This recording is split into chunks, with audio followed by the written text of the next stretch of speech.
Aquí estamos nuevamente con Lucio, ya es creo que un viejo amigo para estas conversaciones, por una razón muy sencilla, porque Lucio tiene dos características para conversar con él es fundamental. Primero, es analítico, él no recita cosas, sino que elabora, piensa y propone. Y segundo, se conoce la mesa por encima y por debajo. Él conoce muy bien cómo es que se mueve este país en toda su complejidad. Entonces, hablar con él yo creo que siempre es una fuente, por lo menos, de inspirador, por lo menos de ayudarle a entender cosas. Lucio, muchas gracias de esta nueva oportunidad. Hay tanto para hablar que yo ni sé por dónde empezar.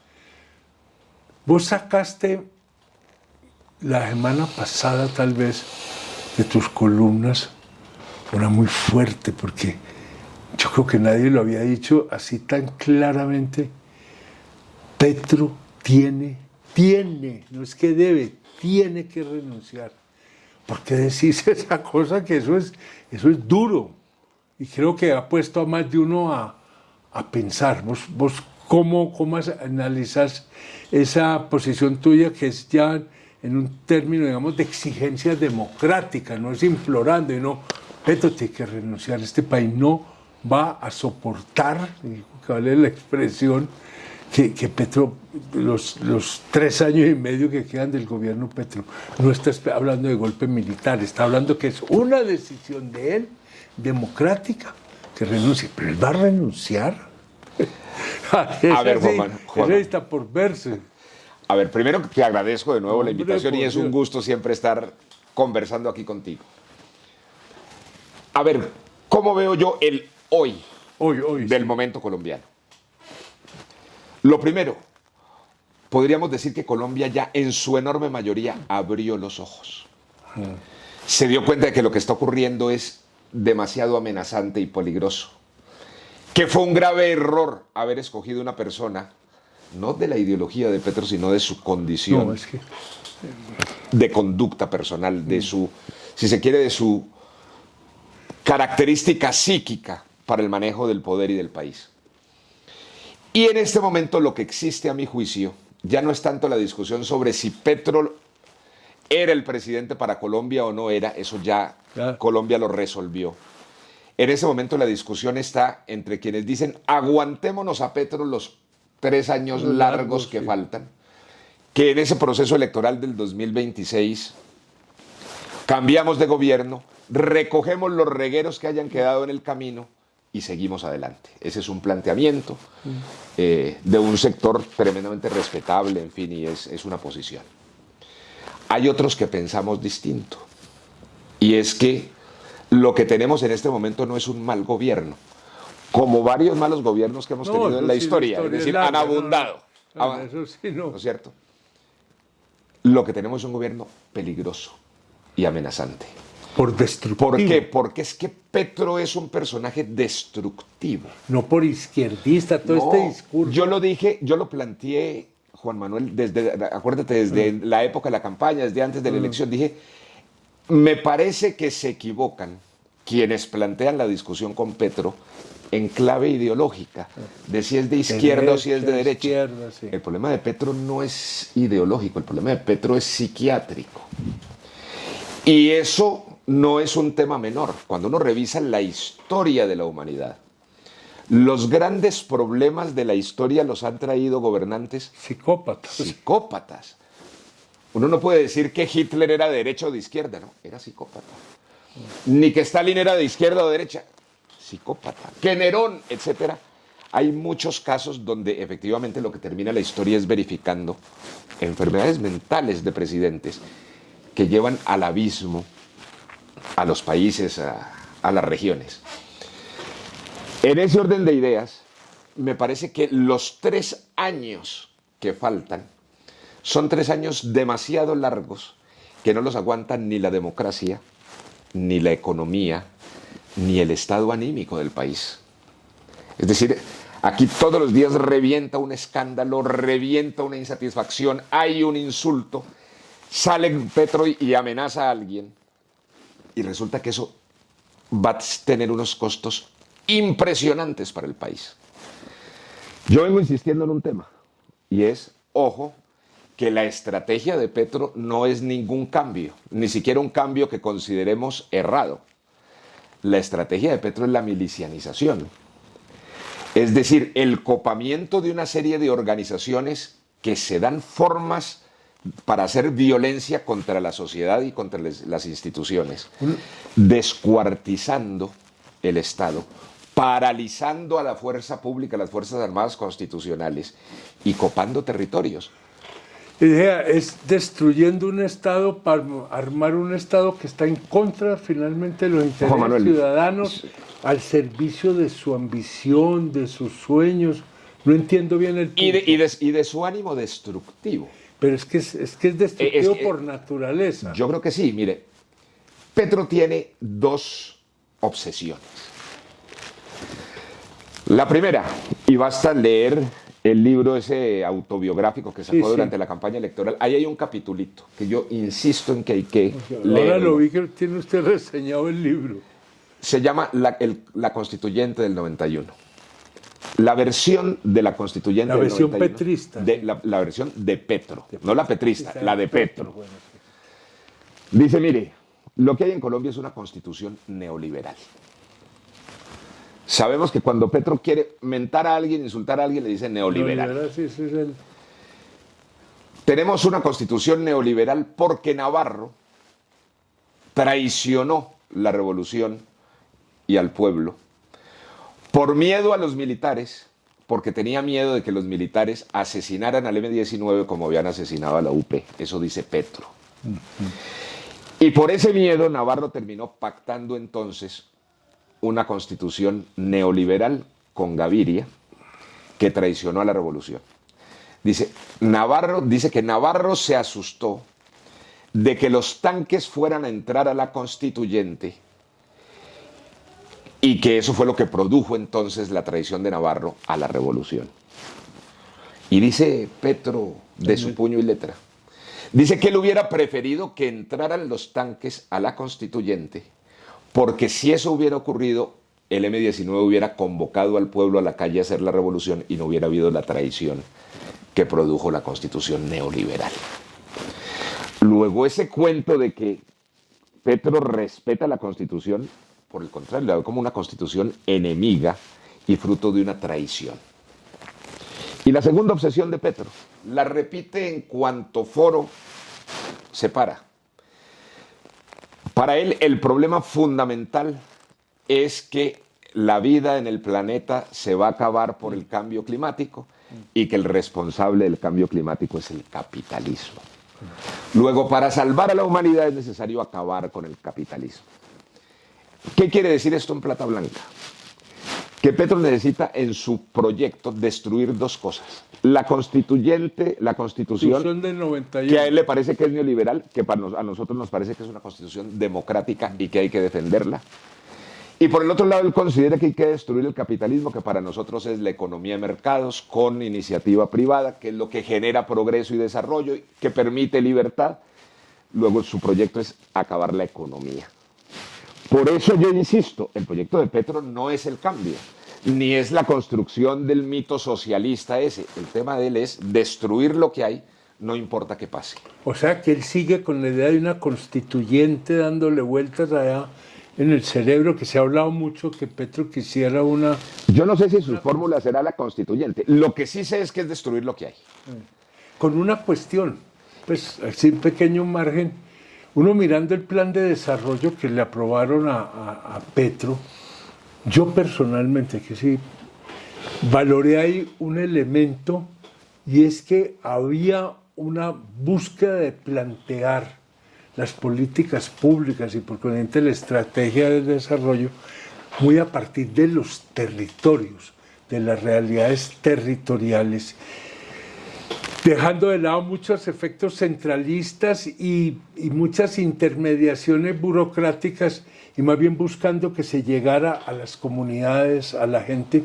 Por lo menos yo la leí así y yo dije, aquí hay un elemento del espíritu de la Constitución del 91. Y dije, bueno, por lo menos en este punto Petro como que se sintoniza con la Constitución del 91, o estoy haciendo una lectura demasiado bondadosa con respecto a Petro? Yo creo que el planteamiento pareciera conducir hacia allá. Pareciera conducir hacia allá.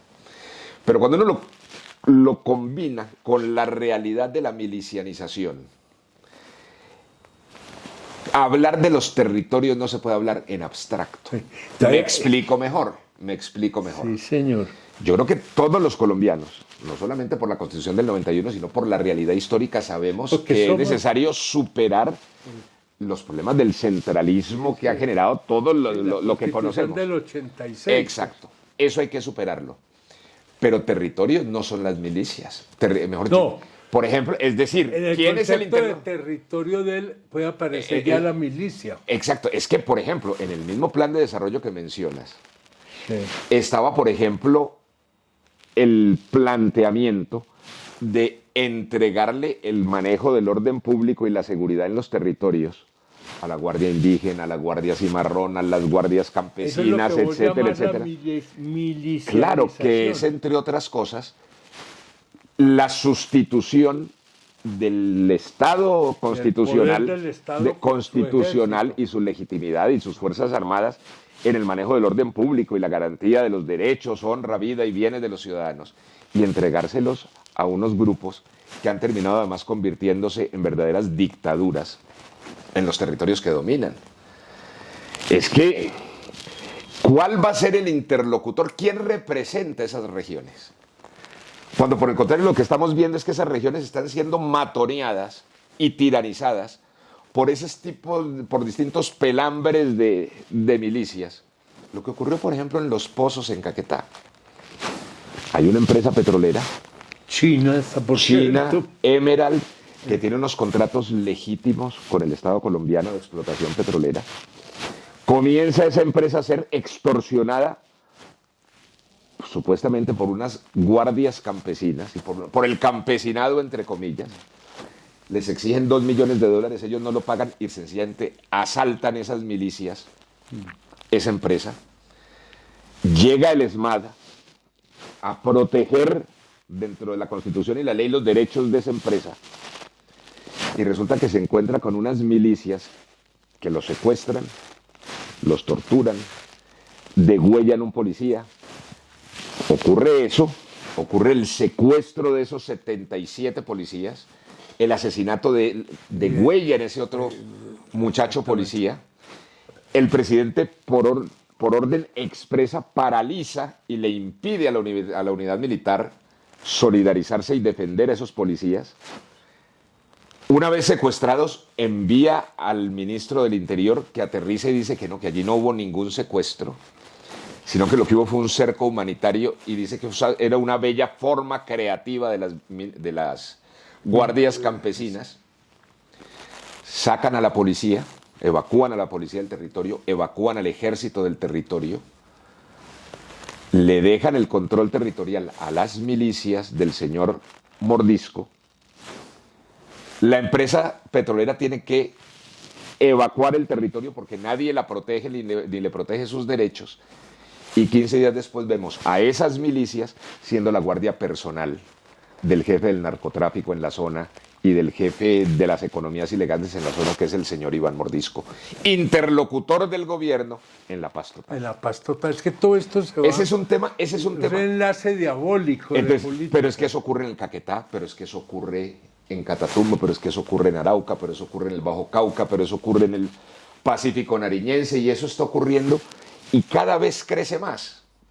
Entonces el tema es si el país, si la democracia y la economía aguantan 3 años de ese fenómeno exponencial de crecimiento y de la milicianización en Colombia, y corremos el riesgo que dentro de 3 años no tengamos ni democracia ni economía, ni elecciones ni país. Porque si seguimos en este proceso como estamos, en 3 años, no te quepa la menor duda, estamos viviendo la venezolanización de Colombia. Pero agravada, incluso. Agravada por la realidad y el contexto de lo que nosotros vemos. Sí, porque es que todos nosotros tenemos ya una historia particular que se alimenta con esto, claro, que no tenían los venezolanos. Entonces, yo creo Y es lo que he estado planteando Juan Manuel. Cuando estos fenómenos ocurren en una sociedad, hay tres posibles actitudes para responder. Una actitud, bajar la cabeza, desentenderse, aceptar lo que ocurra. Pasará lo que pasó en Venezuela, medio país huyó de su territorio y de su nación, y la otra mitad se quedó aceptando esa tiranía. Una segunda actitud que ha ocurrido en Colombia y que conocemos la historia, que es caer en la tentación de responder a la violencia con violencia.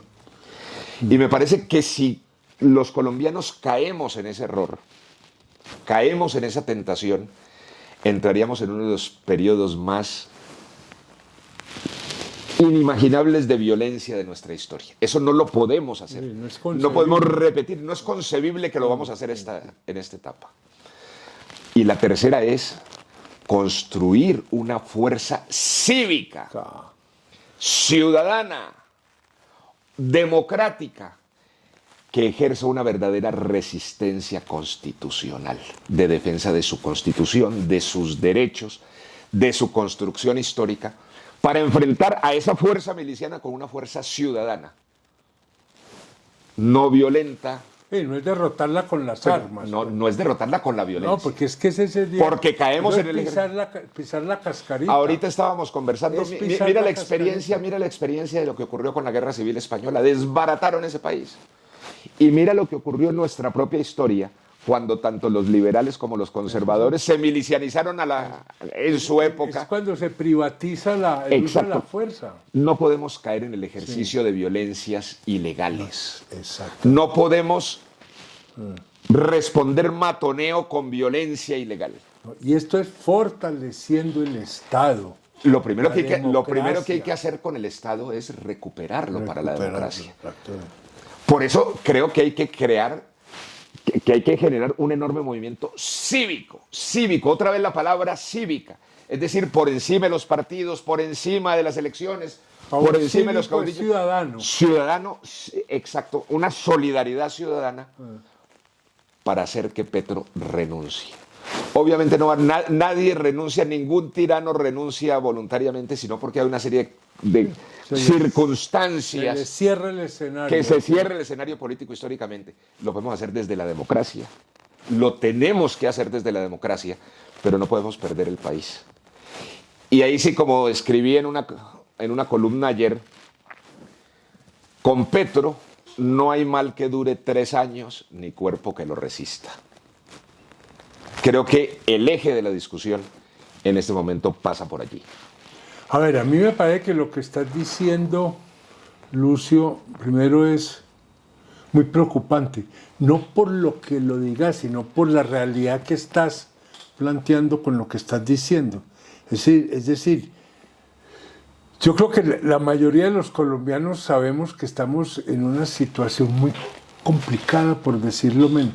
Pues no sé hasta dónde hemos medido el grado de complejidad en que estamos y el nivel de riesgo que el país está enfrentando. No porque el país se vaya a desbaratar, sino porque se nos acaba lo mucho o poco que hemos logrado. Yo creo que hemos logrado es una construcción importante de democracia, de instituciones.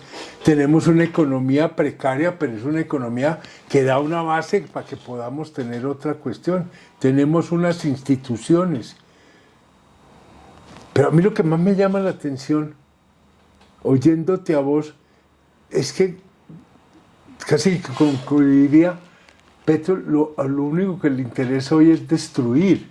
Pues destruir, ¿para qué? Porque no hay un proyecto político, no dice es que va a ser la revolución socialista, va a ser la revolución fascista. Todo surge de su propia persona. Claro, es que yo creo... Ahí no hay un proyecto político claro, no. Es decir, no hay un proyecto político claro. Por eso digo, el proyecto de Petro no es ni el socialismo, ni... No. El proyecto de Petro es destruir, lo cual nos conduce a una anarquización. Para él de montarse violencia sobre las ruinas. Nerón quemando a Roma. Y lo digo con toda claridad. Pero además, inclusive, tal vez en uno de los textos, en el texto más importante de la historia de la estrategia, Sun Tzu dice, hay gobernantes tan locos, tan egoístas, que prefieren quemar sus territorios con tal de revivir sobre sus cenizas. Es decir, esto no tiene nada de nuevo en la historia, lo que tenemos es que comprenderlo para poder actuar. Vea, nos deja muy pensativos, pero el problema no ha terminado, apenas está caminando, se nos acabó el tiempo. Lucio, esto hay que seguirlo hablando. Muchas gracias, de verdad. No, por favor, Juan Manuel, gracias de nuevo. Listo.